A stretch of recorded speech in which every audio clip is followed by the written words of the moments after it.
Hey everybody, welcome 2024, like it or not, here we are. Wow, it's already heating up, and what are we, 3-4 days into it?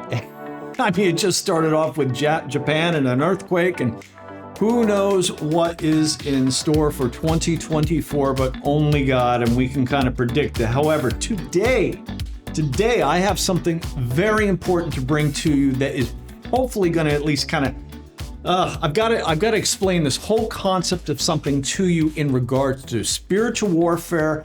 This came up as a result of some of the comments. And again, folks, all the videos, I read all your comments. I comment where I can when necessary if I think it's going to add something to the conversation. And as a result of these conversations within the comments, that's this video right here. And today I wanted to talk about spiritual warfare and, more importantly, predictive programming and how this is a piece of spiritual warfare. Now, look, if you had seen my past video before in regards to kind of what I say is predictive programming here, I would advise you to go watch it, because I got to tell you, the elite, the globalists, the Satanists, whatever they are, whoever they are, and we don't know exactly who this is. Look, they have a code. I've known this for probably the last 15 years. But it wasn't until recently that I understood really what this code is all about. Now, you would have heard this, hopefully somewhere along the lines, you've actually heard something about this, to where it is in their code to tell the world what they're about to do, which is why that video that I did, if this is a precursor to what's to come, buckle up, because it's some pretty heavy stuff going on there. But are you ready for it? More importantly, can we do something about it? And that's what today's video is all about, because I believe we can. Now listen, I'm believing that it's not so much that this is part of their code. Yes, it is a code, but the real reason why is I think we need to start wrapping our head around this concept from the point of it being legal and a legal standpoint. Now, the Bible talks a lot about the courtrooms of God and how God is a judge. And if you've never heard that before, believe me, it's in the Bible. I'm just going to read a few verses to you. Psalms 92:13, planted in the house of the Lord, they, the righteous, will flourish in the courts of our God. Psalm 82:1, God stands up to open heaven's courts. So it sounds like there's a court there. He pronounces judgment on the judges. And then if we look at Daniel 7, this is where it gets a little more serious. Daniel 7:10, a river of fire was flowing, coming out from before him, God.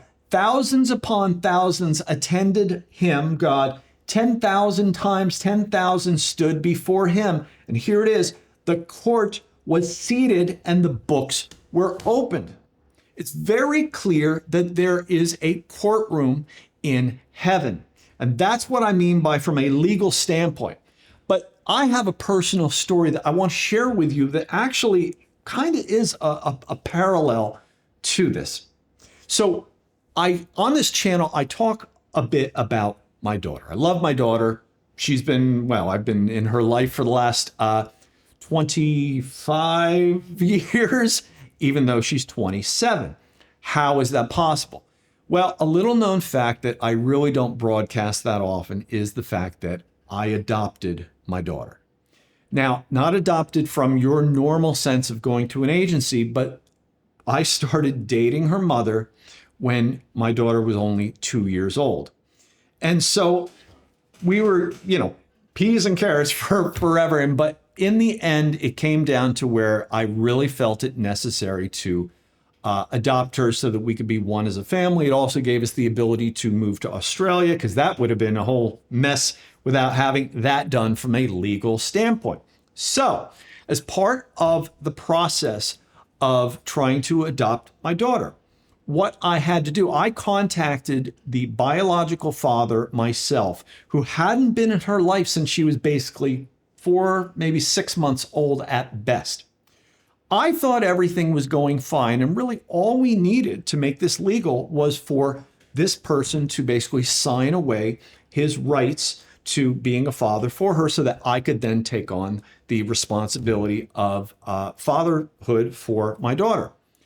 Well, in the end, he had issue with it, and then there was like radio silence.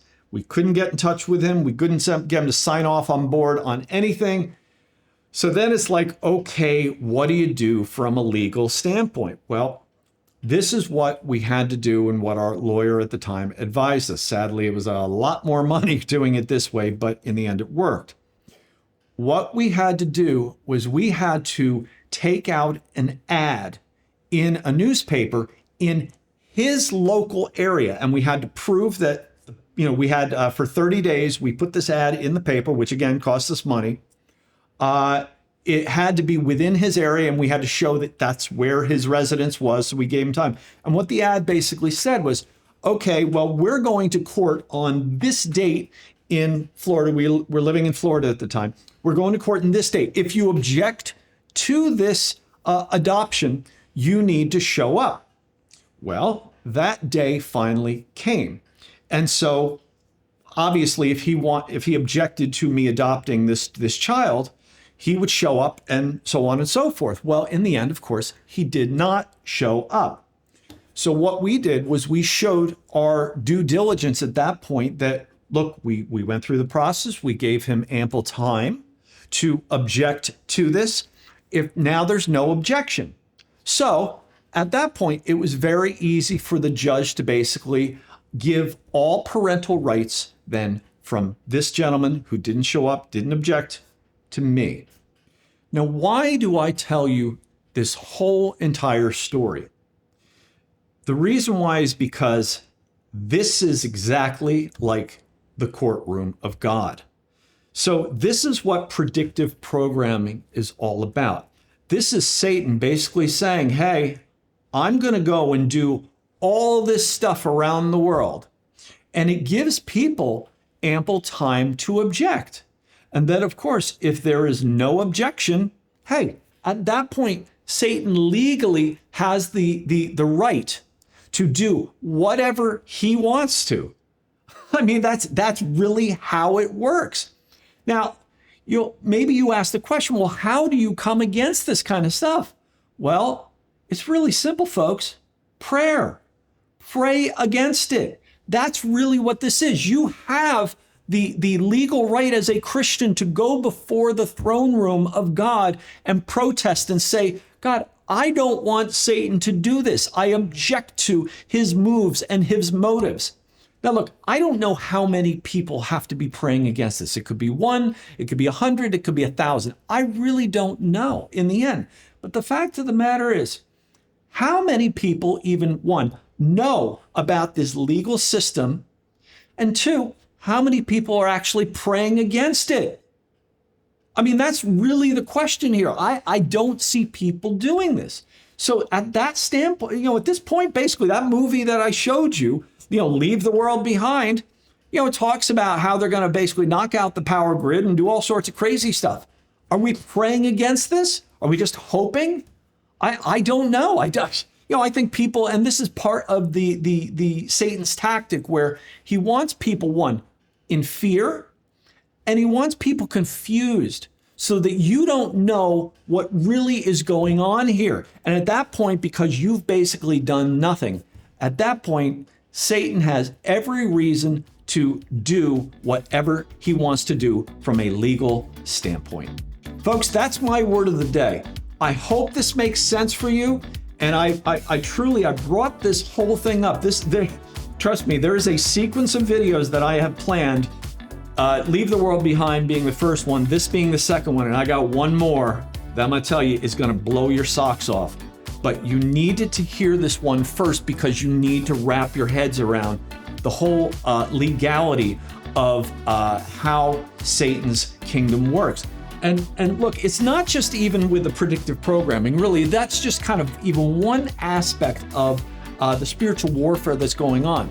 But what about people who are doing things like, let's say, horoscopes or, even getting, palms read and things like that? Folks, the Bible speaks directly against that. These are taboo things, and what you're doing at that point, and again, this is from a legal standpoint.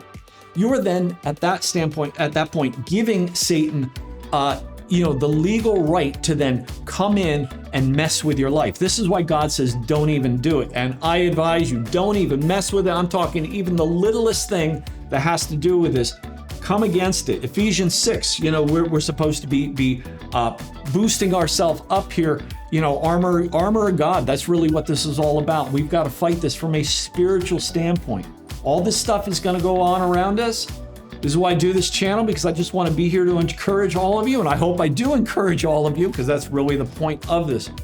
But it's also to provide a little bit of knowledge, what little knowledge I know, and trust me, I don't know nearly as much as some people out there. But I just want to be a cheerleader for you, an encouragement for you, and maybe to open your eyes and see things from the perspective that I tend to see things from. Thank you for all you folks for watching.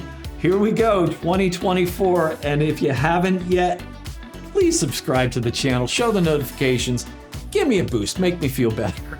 Anyway, thank you all so much. Click like, and folks, I can't wait to see you guys next time.